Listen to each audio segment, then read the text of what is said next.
Peter Sanders. It's so great to have you here today Good to be with you, Brianna. for our inaugural campaign podcast.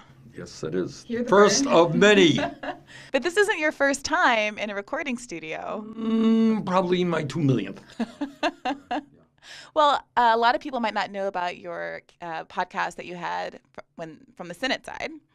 And you also notoriously have a little recording career that dates back to the 1980s where you put out an album. We're not talking about that one. It's off the air. You got it. It's the worst. Actually, it has a unique distinction. How's that? Of the many millions of discs and albums that have been recorded, I seriously believe this is the worst. I don't think it's that bad. I think it's pretty bad. Okay. But anyhow, here's the point.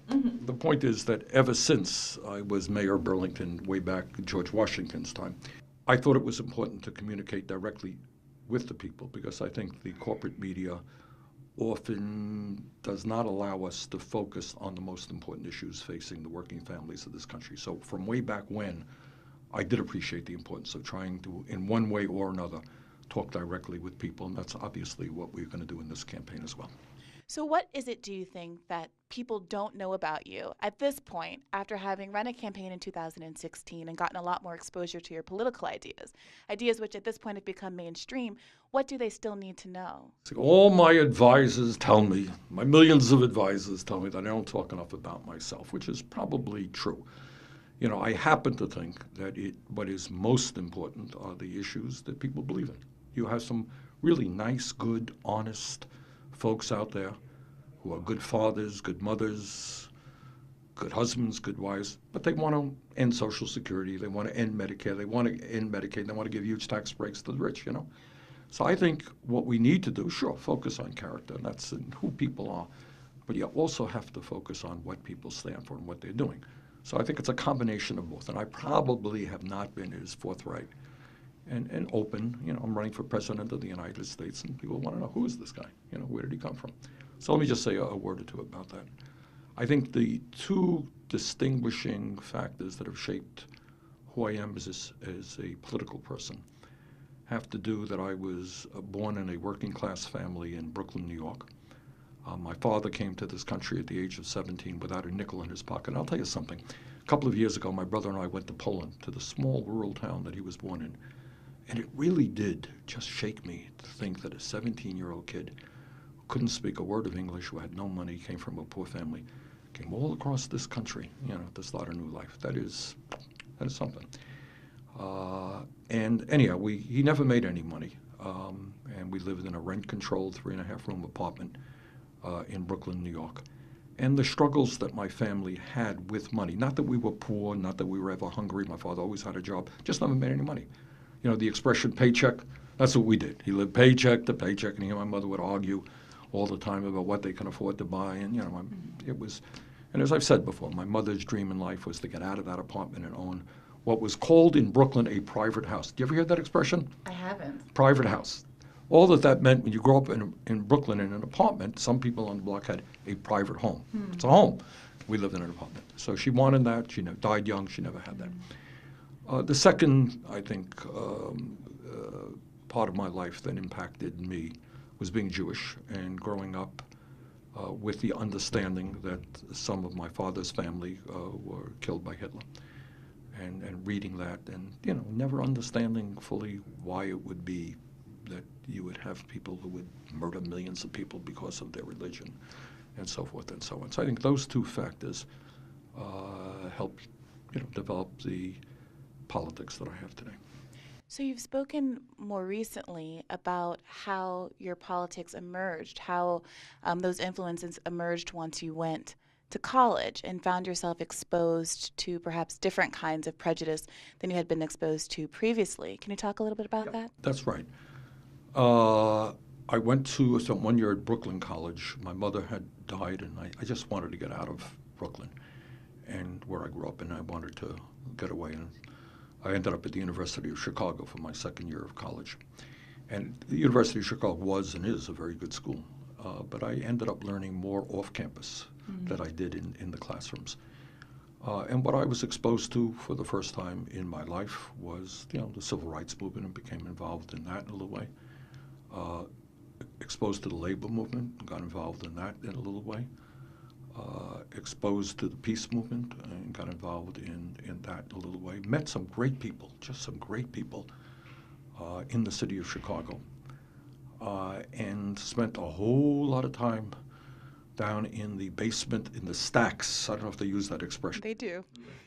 I don't know how many people still go to the stacks, but that's what they call them.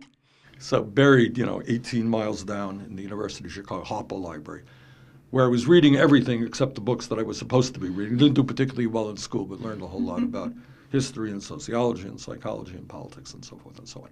So no question but that my period in Chicago shaped my life.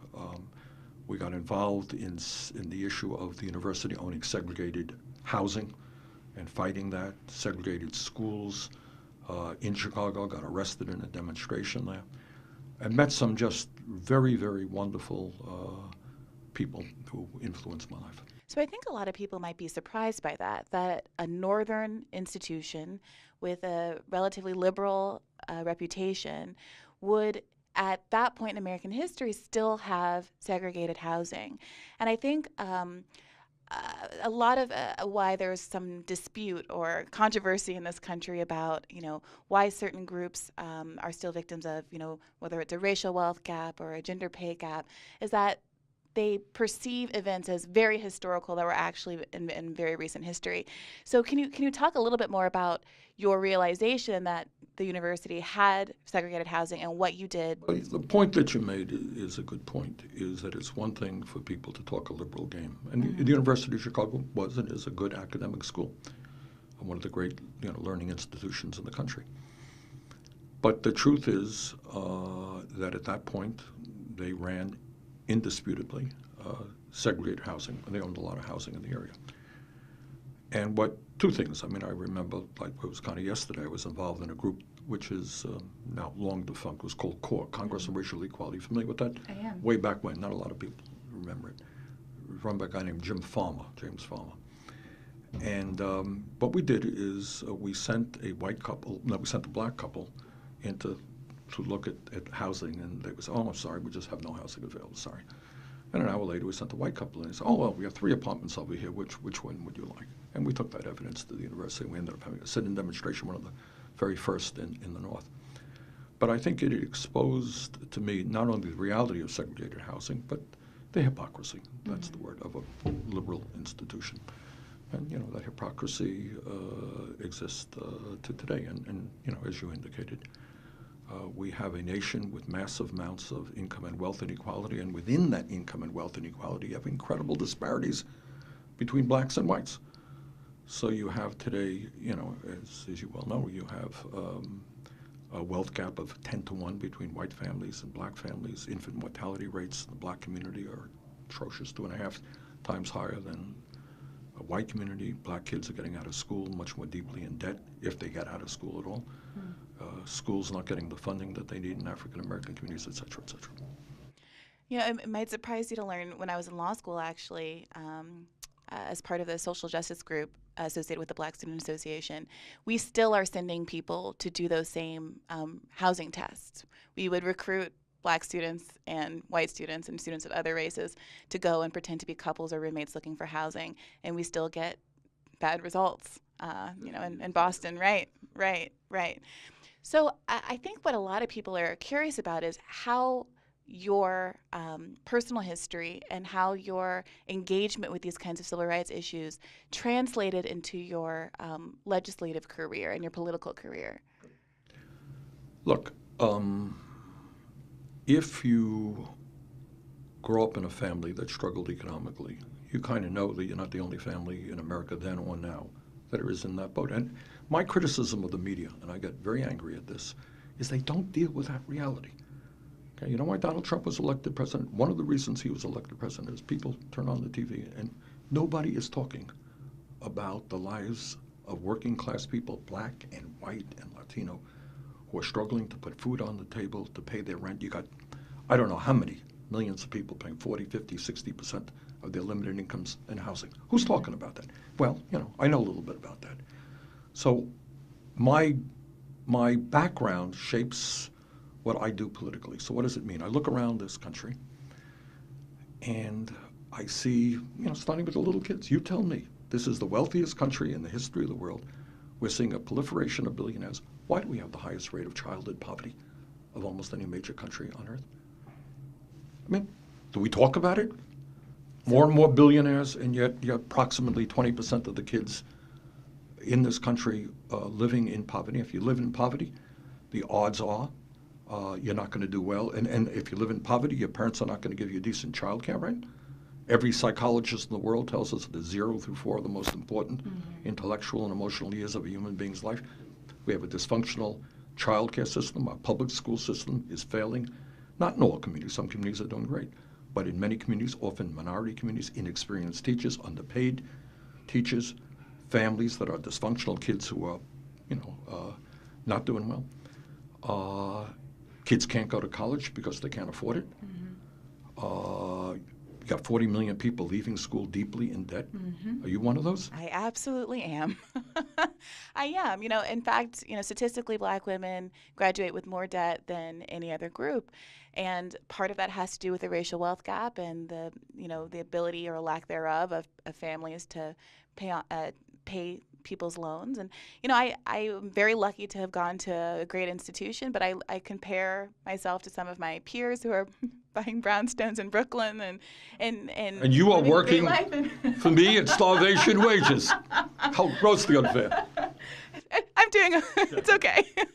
But yeah, no, it's a stunning contrast. And so you asked the question, why is it that we are so different from so many other similarly wealthy, similarly situated countries? What happened to us along the way to make it so that we're one of the few, perhaps only country, of the status in the world that's still using employer-based health care?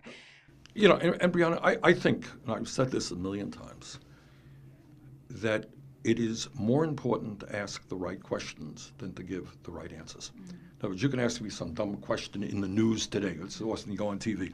What's in the news today? And we'll ask you, and maybe you give the right answer or the wrong answer. But it is much more important to ask the right question. So here is the question you're asking. We're the wealthiest country in the history of the world. We're seeing a proliferation of billionaires. We're seeing a massive transfer of wealth over the last 40 years from the middle class to the top 1%. And yet, of all of the major countries on earth, there is one country that does not guarantee health care to all people as a right. I live in Burlington, Vermont, 50 miles north of us, in Canada, and a lot of people still don't know this. I was up in Toronto last year. We went to a hospital. You go into a hospital, you're dealing with cancer, you're dealing with serious heart disease, major surgery. Do you know what your bill is when you get out of the hospital? 0. It's 0. I think they charge you for parking. And I talked to the patients and I talked to the doctors. Never forget this. And the patients were saying, look, I am struggling now. I'm dealing with cancer. I got enough on my mind not to have to worry about how my family is going to pay for this or whether we're going to go bankrupt. So it's an incredible relief. And the doctors, what they say is, I treat all of my patients the same. I don't have to worry whether they're insured or whether they are partially insured. Right. Okay? So we are the only major country on earth that doesn't guarantee health care at all. And by the way, just in passing, we end up spending twice as much per capita on health care as do the people of any other nation. So if I sold you a car for $80,000 and he had a car for $40,000 and his car worked better than yours, something is not quite going right. Bottom line here is we are not talking, in my view, about a healthcare debate. We're talking about a political debate. We're talking about the power of the insurance companies and the drug companies who are making huge profits, whose CEOs, the guy who's head of United Healthcare, take a wild and crazy guess as to how much he made last year as head of that insurance company. Ooh. Answer is $83 million. How's that? And you got executives in the industry making huge amounts of money. They have unlimited amounts of money to spend on lobbying and campaign contributions. They're going to lie like crazy about Medicare for all. Why? Because they got a good thing going. They're making a whole lot of money. So what if 30 million people have no health insurance and even more underinsured? So what if people can't afford the prescription drugs they desperately need? They got a good system. Well, we're going to take them on. Very simple proposition. Number one, is healthcare all right or is it not? Yes, it is for all Americans. Number two, How do you provide health care to 320 million people in a cost-effective way? Answer, expanding Medicare for every man, woman, and child in this country. And, by the way, improving Medicare for older people by including dental care, hearing aids, and eyeglasses as well. So, what do you say then to the proliferation of alternative um, uh, Medicare improvement or healthcare improvement ideas like Medicare for America and some other options that fall short of doing a full single payer healthcare? Well, it dodges the question of whether healthcare is a right or not. Okay. But more importantly, it doesn't get to the root of why our healthcare system is dysfunctional. All right. If you got a leaky bucket, okay, you can keep pouring water into it and keep it half full. All right. If you have a dysfunctional healthcare system, you can come up with a program that adds more people to healthcare, and that's okay.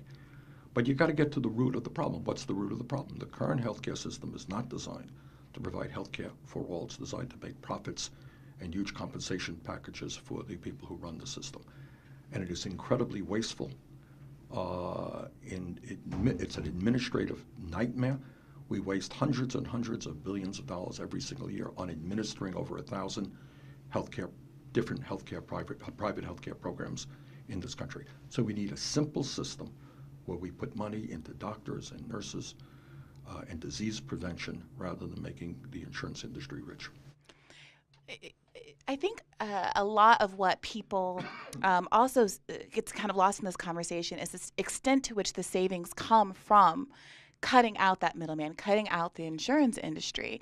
And I think a lot of these kind of compromise plans or plans that don't go quite as far, they miss out on the $2 trillion worth of savings that was estimated by the right-wing think tank that thought they were. That's underrated. Sure. The answer is when you have a system, and by the way, let's repeat this. We are the only nation on earth that allows private insurance companies to profit off of people's illness, okay? And it distorts what healthcare is about. Look, healthcare is complicated stuff. Technology changes every day, new drugs come on the market. The goal has got to be, how do I provide healthcare to you in the most cost-effective way? And truly it means investing in disease prevention, trying to keep you healthy, right? Making sure that you go to a doctor whenever you are sick rather than ending up in an emergency room or in the hospital. Making sure that you can afford prescription drugs. 1 out of 5 Americans don't get the drugs their doctors prescribe. But unless you get at the root of why the system is dysfunctional and wasteful, the administrative nightmare. You talk to doctors and nurses. They say, I spend half my life arguing with insurance companies as to whether or not I can use this prescription drug or this therapy. If you make a simple system, which gives people, by the way, freedom of choice to the doctor they want to go to, the hospital they want to go. You know, my Republican friends say, people love their insurance companies. No one loves their insurance companies. They love their doctors, they love their nurses, they love their, hospitals perhaps. And we give people far more choice than they have right now. Every year, people lose their insurance because they change their jobs, right? You start all over again. What we are doing is guaranteeing health care. You lose your job. You want not only lose your job, how many young people do you know who want to move to a different profession but are afraid to leave their job because they'll lose their health care? That was me. That was absolutely me. I was an attorney and a rather unhappy one at that. And my transition to journalism was enabled by the fact that I was freelancing on the side and a job happened to come my way. But if I had not had the time to devote that time to writing on the side, who knows what would have happened, because I wouldn't have been willing to take the risk of leaving a job and not having insurance in the interim. Right. And, so a lot of people are saying at jobs where they're unhappy right now, Right. not starting businesses, doing the work that they love because of that. So this is really not a radical idea. I want to just reiterate. This is, when you have a system that is dysfunctional, where our healthcare outcomes, we are seeing a decline in life expectancy in the United States, okay, unlike the rest of the world. We spend twice as much per person. It's impossible to defend the system. But the argument is that these guys clearly have huge amounts of money and they're going to lie and do everything they can. Mark my words, friends, you're going to see 30-second ads on television telling you that Bernie Sanders is terrible or awful, wants to do horrible things. Understand where that money is coming from. Yeah, I mean, there was a report at the end of last year that I thought was really striking. That revealed internal strategy documents that had come out in the course of somebody's reporting that show that, quote, the private healthcare interests plan to influence the Democratic Party messaging and stymie the momentum toward achieving universal healthcare coverage, in part by proposing other kinds of healthcare improvements that are in fact improvements on the current system, but are in fact not going as far as we would like in kind of solving the problem in a final way, if you were. So, what do you say to people who see an intrinsic value to doing things little by little, piecemeal, who see doing a big change, pursuing big change as somehow politically risky? Then again, this gets away from healthcare to how we bring about change in this country. It's nothing new here. If you look at the history of this country and you think about what are the real changes, and that's maybe next podcast we'll do that one. That'll be about a 5-hour podcast, but it has to do with mobilizing people at the grassroots level to fight for justice. You think about workers in this country in the 1920s who were working 60, 70 hours a week. There were children working in factories, and finally people said enough is enough. Workers deserve unions. We're going to negotiate for decent wages. Civil rights movement, the same thing. That this, all of the racism and segregation that existed, people stood up and said enough is enough. Women's movement, people organized at the grassroots level, the gay rights movement, and we are now, I think, in a moment where, and it's not just healthcare, it's raising the minimum wage to a living wage, where we've had some progress over the last few years. It is making sure that everybody can think about your life or millions of other people's lives. At public colleges, good public colleges, universities, we're tuition free. All right? And we've got to deal with this issue of student debt. We have, sitting at the top of this whole thing perhaps is the issue of climate change. I mean, if in fact the scientists are right, and I have no reason to doubt that they are, you're talking about irreparable harm to this planet. I've got 7 beautiful grandchildren, and I want them to live in a healthy and habitable world. So we have to take bold action, have the guts to take on the fossil fuel industry. All of these things are related, and they get back to the fact that we cannot allow a handful of billionaires to control the economic and political life of this country. People are like, oh, well, it's just Bernie's rhetoric. It's not rhetoric. Check out who makes the campaign contributions. Check out why in the United States Senate today under Republican leadership, all these guys can talk about more tax breaks for the rich, more cuts to Medicare and Medicaid, Social Security, and so forth and so on. So we need, and what this campaign is about, it is developing that strong grassroots movement where millions of people ultimately come together and they say, you know what, we're going to create a government and an economy that works for all of us, that works for our children, our grandchildren, and not just make billionaires richer. And it really is not all that much more complicated than that. I think that in some ways, climate change is the issue that forces people to reject presumptions about how quickly political processes are supposed to happen.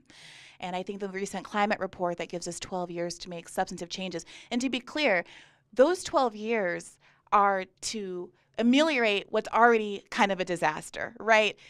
Already that's saying, we had a bucket of harm that could be this large and we're shrinking it to half that size by doing it in 12 years. That's not to say we get off scot-free, right? And I think that's an important point to make because the exigency is way higher even than we are arguing for.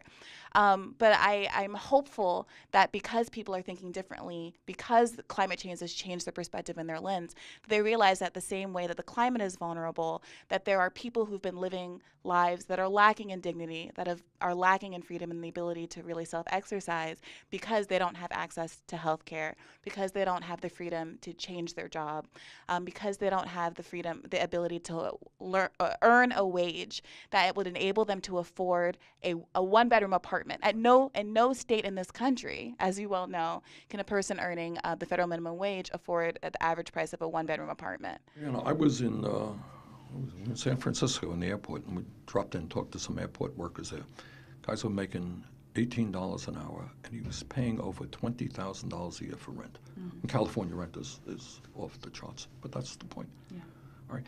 So all that I ask, and what this campaign is about, is everybody take a deep breath. Don't just turn off the damn television for a while and turn off the radio and the hysteria that's out there and all the personal attacks and all that stuff. Just take a deep breath and look around you and ask what's going on in this country. Can we have health care as a right like every other country?